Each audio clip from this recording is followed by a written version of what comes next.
Thank you very much to all the speakers. May I invite them to come up to the front, and we'll enter into a discussion session. I also invite Andy Jones and William Masters to also join us, and you have the arena team in full force here.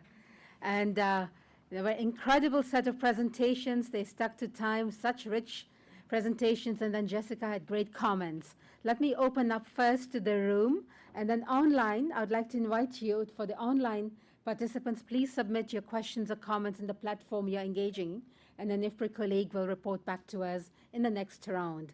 But open up first to the room. Questions, comments, suggestions. I have Akin over here in the second row. A mic is coming your way, and then I'll come to the hand at the end. Not at the end, in the middle over here in a moment. And then the gentleman at the back. John, there's Akin right here. And please give us your name and institution, and I'll take 3 or 4 at a time. Yes, thank you. Akin Viral, Harvest Plus IFPRI. Thank you all so much for excellent presentations, and we're very to the point. And Jess, you saved the day again. Thank you for coming to give the excellent discussions on this arena project. And Derek, thank you so much for this project. It's really, really important for nutrition and food, for sure. I have a suggestion and a question. My suggestion is that when I saw the picture on eggs and children in Ghana not eating a lot of eggs, it reminded me of a project I worked in Ghana and Nigeria 10 years ago on avian flu. And we found that children were not eating a lot of eggs because there was a huge taboo saying if children and pregnant women ate eggs, then the children will grow up to be thieves when they grow up.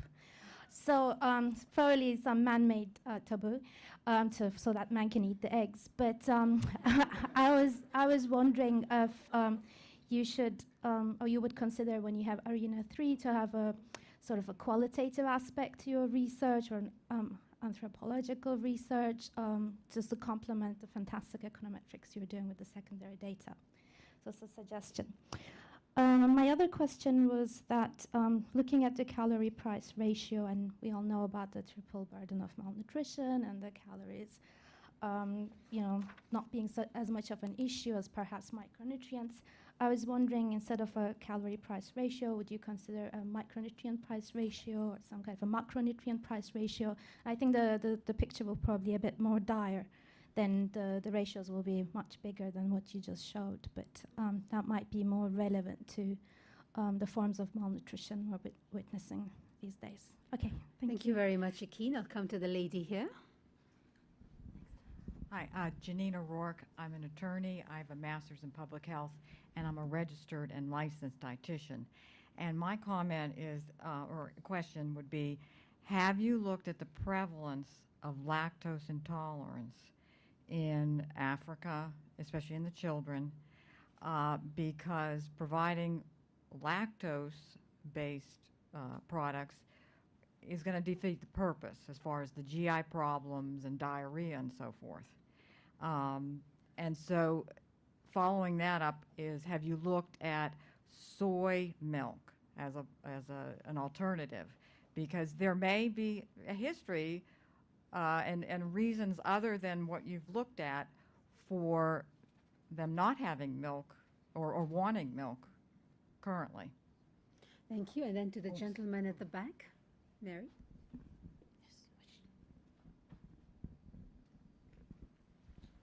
Yes, Ruben Suarez, a consultant with the World Bank and economist, and work on nutrition with several institutions.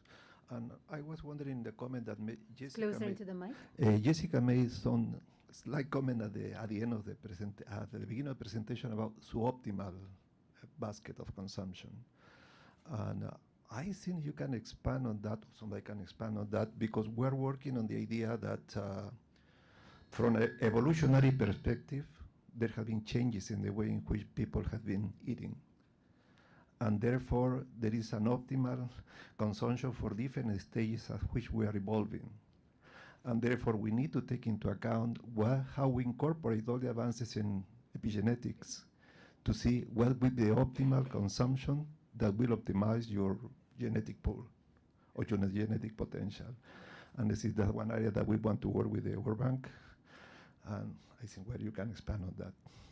Thank you very much. Any further hands in the room? If not, I'll come back to the panel, those of you who wish to respond at this time.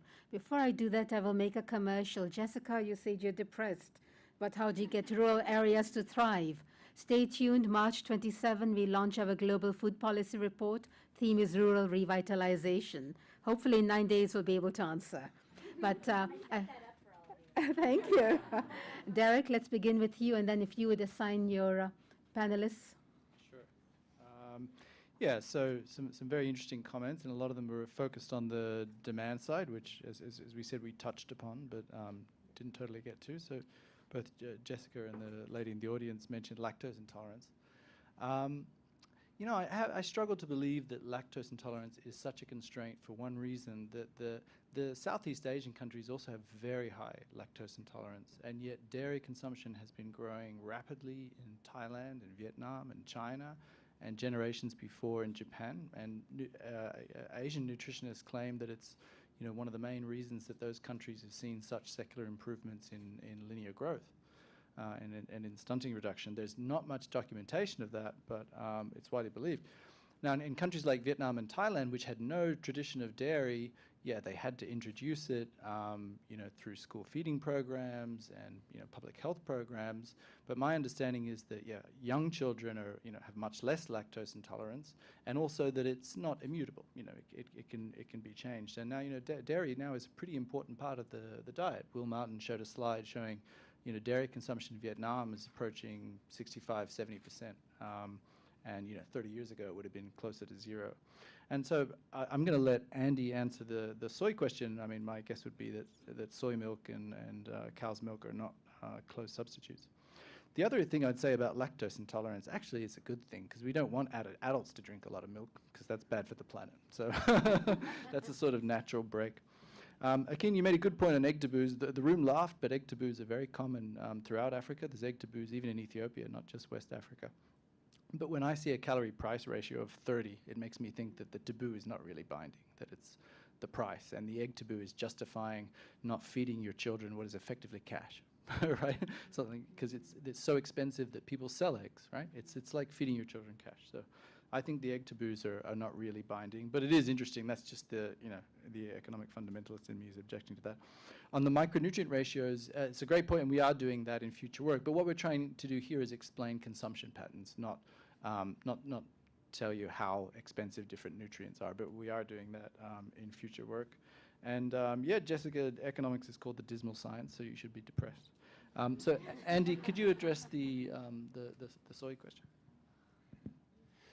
Yeah, I don't know if I can speak directly to the exact differences in the profiles of them. I would say that, you know, given the types of diets that we're seeing in these contexts, very, very low diverse diets, I would think that, you know, bringing in soy milk, similar to bringing in cow's milk, would make a big contribution to the overall nutrient intakes of these young kids, just because they're starting at such a low baseline. I think the challenge there, similar to cow's milk, would be the value chains, though, and sort of all these sort of missing links that have been described, and the challenges of actually delivering on these perishable items into rural areas. I think would be a very similar challenge for soy milk as it would be for cow's milk. David, I don't know if you want to comment on the sort of rural market transformation. I mean, we should point out the survey in Ethiopia is the poorest areas, but there's a lot of good stuff going on in Ethiopia. Oh, there is. No, there is, and what we've seen is that markets have been much more integrated throughout Ethiopia, you know, given the improved infrastructure there. So just to emphasize that our sample is a sample of very poor households, and so that's likely what's driving what we're seeing here. And so we're going to continue this work with other countries and other samples that are more representative and likely to have a larger impact. So we see this small impact, but we're likely to see it in a larger impact in larger and more representative areas. Any quick comments from the rest of the panel? If not, I'll go online. Okay, let's keep going. I know we have some online questions. Lucy, will you tell us? Hi, yes, so we have questions from 6 people. The first one's Mahesh from India. who asks, in India per capita, availability of eggs is 69, with a lot of regional variations as low as less than 10 eggs per person per year. It's a challenge to ensure 20 grams of animal sourced protein per day per person. Should we link our livestock extension strategies with nutrition status, making objectives like improving protein availability from current X grams to Y grams? He also asks, how does this discussion relate to the growing vegan movement? What are the wider implications of increasing ASF production? The second one's from Dr. Vikash Pawaria, assistant professor from Agricultural University, India. Can we go for the impact assessment of cactus farming at the global level, as it has a great chance to fight with fodder and nutritious value chain products? It is a change of livelihood for dry areas. The third one's from Dan, World Vision, Washington, D.C. How can vegetable purchases and consumption be increased? Then we also have one from II. He asks, there are amazing ideas of what food to introduce or promote for children so that they would get the most optimal nutrient to grow. From what is presented, which food presents most feasible? And then there's one from Paula Thompson, Canada. Has aquaponics been considered for agriculture? And the last one, Naz, is a dietitian from South Africa. How do we factor in and influence strong marketing tactics of specific foods to infants, such as sweetened tub yogurts, salty noodles, and let's not forget strong peer pressure that moms need to do as others to push forward? Lucy, thank you so much. We have questions from all over the world, right here from Washington, D.C. to South Africa to Canada to India. Derek, would you like to assign some of your panelists to respond to these, or shall we just go down the... Struggling here to guess. I would guess and Optigrow, maybe pick on Will. those that you can. Will, maybe you could take the Optigrow question. I guess I can start with the egg question in India. Yeah, my understanding in India is that a lot of the poultry development has been more in the south, and there's really a big problem with lagging regions. What you do about those, I don't know. I think we need, we probably do need strategies for lagging regions. It's something that IFPRI and indeed Schengen did work on some time back, but that's certainly a big issue in India. And as Jessica said, there's a lot of inequality in nutrition. Yeah, the processed food issue is a big problem for children. I think one of the gaps we're just talking about addressing now is the measurement. So the demographic health surveys have traditionally sort of measured the healthy foods and occasionally measured, was this child given sweets in the past 24 hours or oils and fats, etc. We need a lot more detail there. We don't know about the scale of the problem, but anecdotally, we think there's some, that's really a growing issue. So I will skip the others, but maybe Will, there was a question about Optigrow? Oh, I'm not sure I caught that question, but it Why sounded don't like a we question. just go around and pick up the questions that you wish to respond to briefly? One common point in the several questions that were just submitted online was the idea of identifying sort of specific foods and saying, what about cactus? What about amaranth or that was specifically for feed. Oh, I see. Okay. So there would be fruits, that would be identified, and I hope that one of the key things that the Arena Project has brought here is by looking across sort of the whole diet, large-scale food categories like fish and looking at diversity within them, and then the final paper that looked at the cost of the whole diet, so we could see the ratio of the cost of all nutrients in proportions needed to calories and so forth, gives us that ability to sort of zoom out and think about this sector a bit more holistically than that food-by-food perspective. These are great questions about individual foods, but we've really been in an individual food or individual nutrient mode for a long time. And I hope one of the contributions of this project is to look at the whole diet, because we've seen a lot of good insights from that. Thank you very much, Will. Will any of the panelists also wish to respond? Sophia?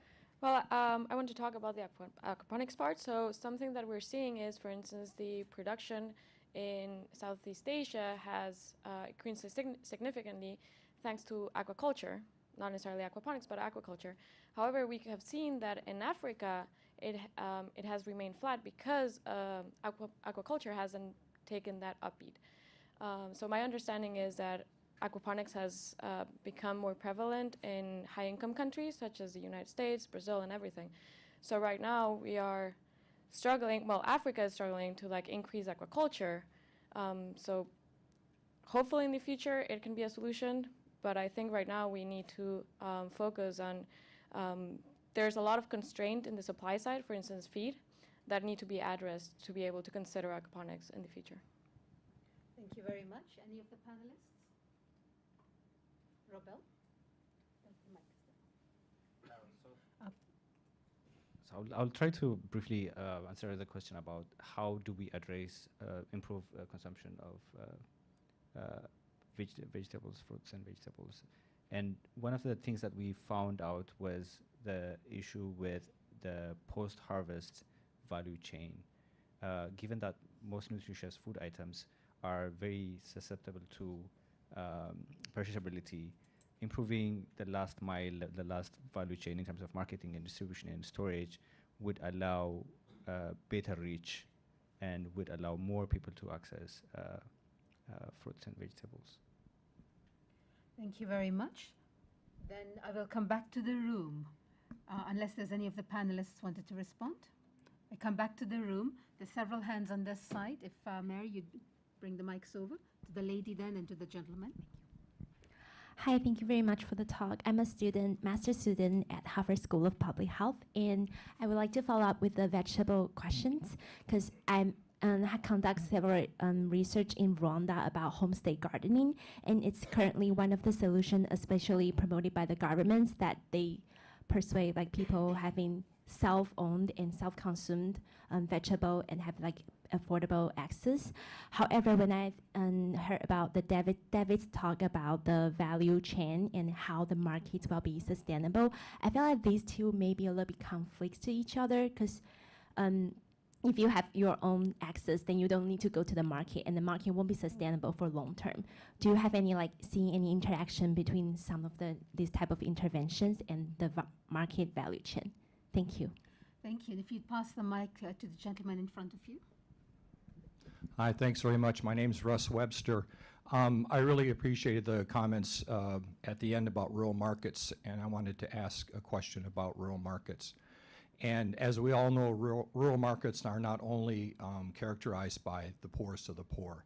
There are a lot of consumers in rural markets that have some ability to pay. So one of the things that I'm wondering about in terms of looking at consumers in rural markets, how much have we studied what those consumers who are somewhat north of the poverty line, what's affecting their choice? Because oftentimes the choices that they make about foods, because they have some ability to pay, those choices can affect production, can affect choices that producers make. And oftentimes I think we overlook the power of that category of rural consumer to have some positive impact on rural markets. So I would just wanted to see if any of you had some thoughts about that. Thank you. Thank you very much. I'll take the lady, I'm sorry, Catherine right there. Hi, I just want to pick up on the Introduce comment yourself on to everyone. Catherine Ragasa, IFPRI. Thank you for the fascinating presentations. Sorry, I forgot to mention that. But picking up on the last comment on rural markets, for me it's more of clarification. How did you define rural, markets? I'm just, wondering. In a lot of our rural areas, you don't even have to go to the marketplace, to sell your, produce. But there are a lot of exchanges within the communities. I can just, go with my vegetable and eggs and sell it to my neighbors and to the roads. I'm just wondering if those informal exchanges are captured in the definition of, markets. And my second question is along the lines of the last presentation on the cost of nutritious, diet. I like, I like the comment about the cost of the whole foods, the whole, diet. I think, that's really fascinating. It's really exciting. But I'm just, wondering, and it's again, clarification. When we are doing this cost of nutritious food, calculations, are we looking at one scenario, two scenarios, three scenarios? The reason I'm asking this is, I would, imagine that there would be a lot of, different combinations of diets and foods. And I was just wondering if we could expand our analysis to look at different, scenarios, including the lowest cost nutritious, diet, for example, and building on, the usual or the status quo. I'm saying this because I'm coming from the Philippines, and almost all insects we eat, or almost all leaves we eat. And similarly, the countries that we work in sub-Saharan Africa, they eat a lot of the indigenous, exotic, local vegetables and insects. So I'm just wondering if we can capture those indigenous types of foods and also build it into the scenario calculations, and not just looking at one for example, or two different scenarios of computing for cost of nutritious diets, but broadening it. Thanks. Thank you very much, Catherine. I know we have online, but I'll take them in the next round. Oh, there was a lady. Oh, sorry, oh no, right next to you. Okay, there's a mic coming your way. Hi, my name is Ali Matusala, and I'm an undergrad student at the University of District of Columbia, a nutrition student. So I know someone mentioned about the lack of diet recalls with the research, so I wanted to know more about what those factors were. Was it lack of cooperation, or maybe someone to administer the recalls? And just kind of had a comment too about the fish intake. I am West African, first generation, and I just know from my experience, kind of what the graph showed is that as, especially on the coast, as people did make more money, they consider like fish like a lower quality food, and meat was like the meat proteins were what people really wanted to eat, and let people know their socioeconomic status, like I've made it, I can afford, meat products versus fish and other types of seafood. Thank you very much.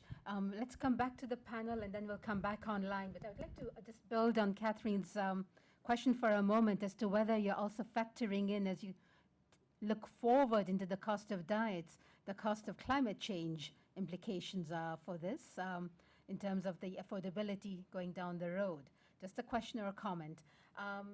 Derek, would you like to start off and then bring your panelists in, and then allow for one more round? Yeah, sure. There's a lot of great questions. On the homestead gardens, yeah, IRINA has done a little bit of work in Ethiopia. Actually, it's published in a journal, Global Food Security, which Jessica is the editor. And so what we find in Ethiopia, so there, interestingly, the government launched a national homestead gardening program. And we also raised this issue about, the possible trade-off. Do we need them if we have good market access? And actually, we found the somewhat unexpected result. People were more likely to adopt homestead gardens if they were close to a market, suggesting they were interested in selling their produce and not just consuming it.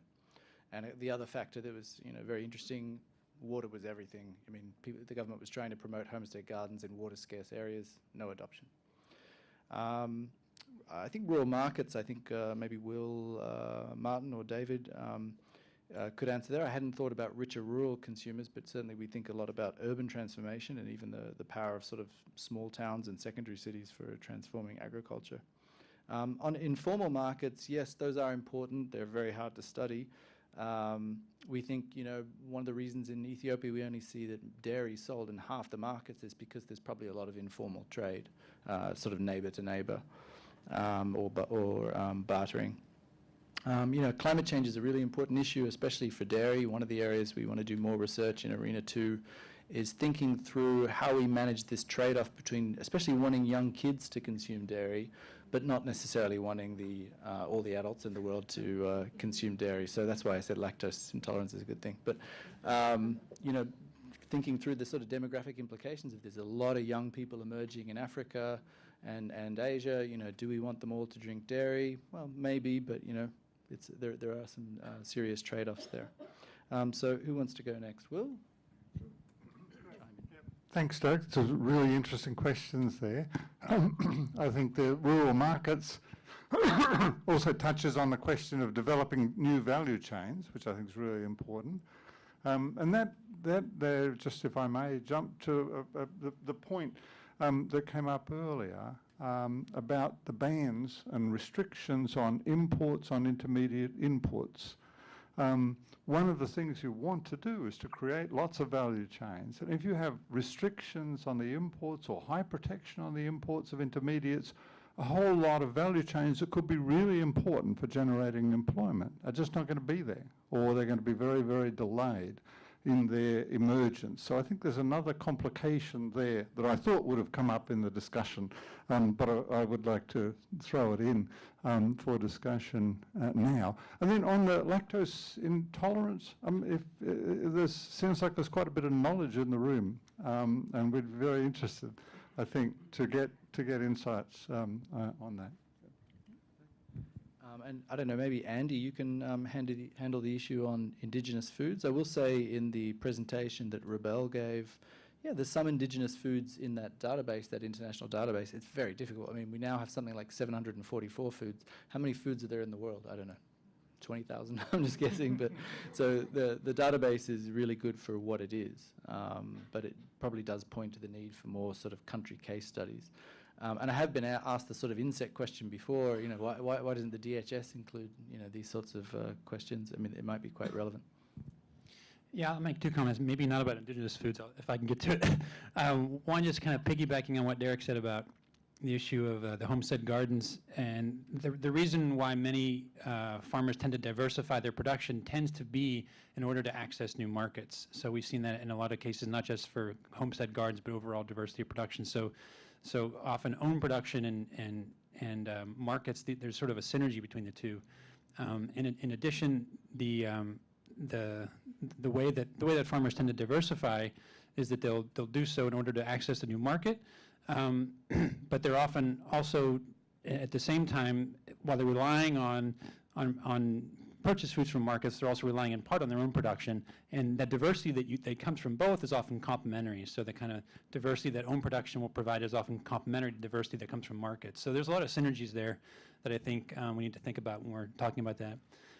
The other thing I wanted to comment on was the issue of kind of fish being an inferior good, and one of the interesting things we saw from the data from the arena here is that we only really saw that in countries where you know, fish was sort of commonly consumed. So in countries where fish was much less commonly consumed, we were looking at data for young kids, we saw sort of this increasing trend that Sophia showed us. So that suggests that this inferiority is at least in part culturally constructed, right? It's not sort of some inherent product of the fish itself, but I don't know if that lends itself to the idea of behavior change efforts around the perceptions around it, if that would actually do the trick, or there's some other kind of efforts that need to take place. But it is encouraging that we don't see it everywhere, only in certain areas. Yeah. Thank you very much. If no further comments from Jessica. Press the button on the mic.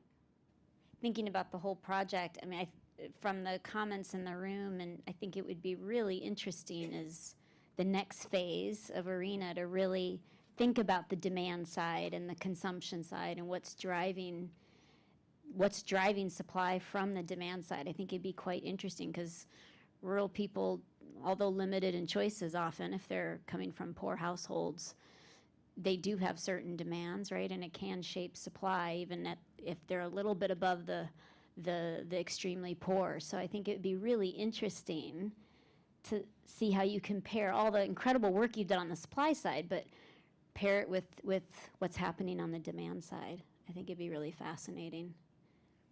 Thank you very much, Jessica. Derek, you need to be ready for ARENA 3. Let me come to the online, and as I do that, I will give each of the panelists a heads up that in the last round, I'll give you 20 to 30 seconds each for any final message you want to leave the room with. Let me come online, Lucy. Okay, this question is also from II, a graduate from Claremont University, Myanmar. How do we address the infrastructural issues beyond roads? Many poor still struggle to even get regular electricity or to make a fire. Is it the same in Ethiopia? Second question is from Janosh from World Food Program, Rome. Most of the analysis shown was based on national boundaries. Did you also look at livelihood zones that might correspond to how households and individuals source their foods and the difference in market access they provide, including national boundaries and regional boundaries? The third is from Twila, from the Cherokee community in Oklahoma. Indigenous communities in rural areas where I live have great need to build from our traditional foods rather than adapt to a European concept of diet. This raises the issue of dairy-based food sources and how to remove this while maintaining nutritional BA of food sources. Lucy, thank you very much. And the final call in the room before I come back to the panel. Okay, a rich set of questions online again. Derek, I come back to you and then to your panel. Yeah, the comment about sort of subnational analysis is spot on. David's paper, of course, is a subnational paper, and we are doing other subnational papers. I'll also advertise a project that Will Masters is leading called Candasa, Changing Access to Nutritious Diets in Africa and South Asia, which does more of this sort of dietary analysis, but using national data sets where we can disaggregate spatially and look within India, within Ethiopia, within Malawi and so on. So we are doing more granular analysis in that sense. The question again is sort of about dairy and peoples that don't have any tradition in dairy. Yeah, I think there's something in that. I mean, also one of the things we didn't really discuss is maybe fish is sort of a substitute for dairy in parts of Africa, especially small fish varieties, consumed whole, have quite a lot of calcium. I know there's some sort of calcium puzzles in Africa. Why don't more Africans have shortfalls in calcium? But perhaps Andy can speak to that. Okay. Anybody else wishes to respond to these questions? If not, I come back to the panel for any final remarks you want to make. Shall I begin with you, Will, and walk this way around? Will Masters. Sure, yeah. I would just come back to Jess's pessimism, kind of seeing that we've spent so much time focusing on these constraints and limitations and how difficult it is. And just want to make it clear that we're looking at a background of just tremendous progress in reducing undernutrition with sharply declining stunting rates and rising heights of children in these environments. And what we're trying to do is get ahead of the curve of these changing constraints, where we're identifying the places where there still are just plain income constraints, but those are alleviating quickly. So in Ethiopia, for example, the PRSP program and income growth, people lifting above, so the income constraint that we've identified in the overall cost of budget, that is being lifted. Then you get into all of the consumer side demand issues that Jess just pointed to in terms of the, needing the qualitative type research. And then the policy responses that we're getting into. So in this environment of rapid improvement overall, trying to solve each constraint and anticipate how those constraints will be evolving, the background is one of general improvement. Thank you. Andy? And not much else to add, I guess, from what I've already said and what the others have said, just to think about the idea that these are systems problems, right? These are all integrated problems, and while you can focus on a single commodity, we need to be thinking about solutions that actually look across the agri-food system, as we talked about, and that offers lots of opportunities, but it also offers a lot of challenges in terms of thinking about negative feedbacks and how one solution may actually have unexpected negative consequences. So I think taking a systems lens is incredibly important for these kinds of problems. Thank you, David. Yeah, just following up on that and thinking about the rural markets, that these are markets that operate within market systems, and by necessity they are supply and demand. And so we've been focusing on the supply constraints, but thinking about why certain food items are not simply not available in some of these markets. It could very well be some of the issues on the demand side. And so these questions about demand are very important to follow up on. Thank you, Jess. Yeah, I mean, I think this work is really important. We've often talked about how animal source foods are not accessible to poor rural populations, and I think this work really is providing the evidence base for that claim, and I think that's really important to have that. I mean, I do hope in the future, and I'm sure Derek will do this because he seems to have his hands in many pots and he could do it, is the demand side, but also I think there is important questions around environment and what that means, the environmental constraints, particularly in Africa, which Will has already written a lot about, around land size, et cetera, as well as women's issues in these kind of shifting market responses. So, Thank you, Derek. So I can be optimistic for 30 seconds. I think I can manage that. So we hinted at a few success stories, particularly in the dairy story. So dairy is very cheap in India. Why is that? Well, one reason is Operation Flood. Big dairy program, pro-poor, pro-women intervention from the 1970s. Harold Alderman, who's somewhere around here, was involved in analyzing that.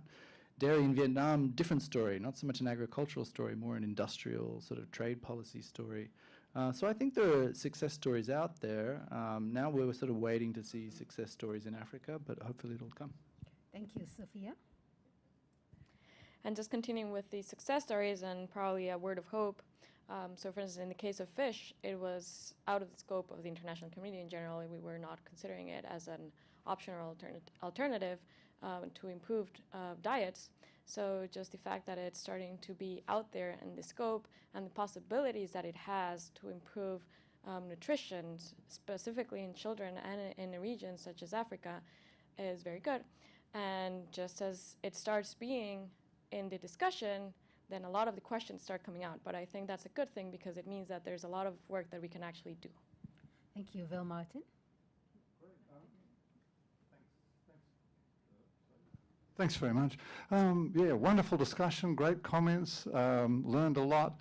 I think just if we move to a sort of a much broader picture, if you go back 30, 40 years, you know, the prospects for developing countries looked absolutely terrible. You know, developing countries only grew when the rich countries pulled them along. You know, the world has changed. The huge progress that's happened in developing countries, especially in Asia. You think of where Bangladesh was 30, 40 years ago relative to where it is today.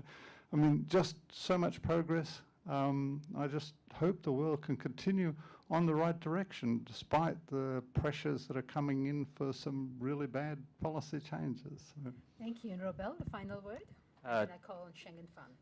Thank you so much for the very good questions. I would just like to highlight like 2 points. Like when we were looking at the cost of nutritious diets, I mean, that was primarily driven by the notion of the previous primary focus on starchy staples, just meeting caloric needs. But now there is a very growing need and interest in terms of like how do we meet the nutritional need of people, looking at both caloric and nutrition in general.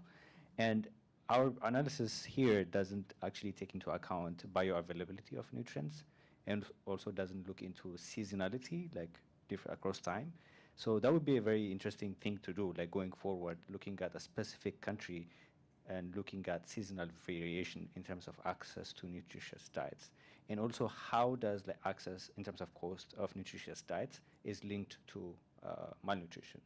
So like where places nutritious diets are very expensive, do we see like high rates of like undernutrition or vice versa? Those are the very important questions I think we need to look forward. Thank you very much.